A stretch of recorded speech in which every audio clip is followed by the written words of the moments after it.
டெல்லியில இப்படிதாங்க இருக்க முடியும். என்னன்னு பார்த்தீங்க அப்படின்னா, இங்க வந்து செம்ம குளுரு அப்படின்னு சொன்னேன் இல்லையா? நான் தான் கொஞ்சம் சொட்டர் போடாம சுத்திட்டு இருக்கிறேன். ஆனாலும் வந்து பார்த்தீங்கன்னா, அந்த சின்ன சின்ன விஷயங்கள் பண்ணியாச்சு. இந்த மாரி கார்பெட்லாம் விரிச்சு விட்டோம்னா, குளிர் வந்து உட்கார்றதுக்குலாம் ரொம்ப ஜில்லுன்னு இருக்குங்க. இந்த மாரி கார்பெட்டு அப்புறம் நடக்கும்போதுமே நமக்கு வந்து அந்த இடத்துல வந்து நல்லாருக்கும். ஸோ, அதனால கார்பெட்லாம் விரிச்சு விட்டாச்சு.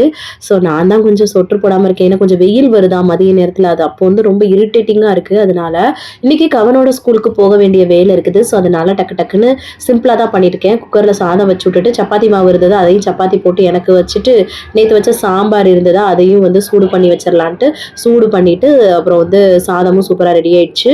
அதுக்கப்புறம் சப்பாத்திய போட்டு அத வந்து ஒரு ஃபாயில் ஷீட்ல வச்சு வந்து பார்த்தீங்கன்னா, ஒரு பாக்ஸ்ல வந்து போட்டு வச்சிரலாம் அப்டின்ட்டு.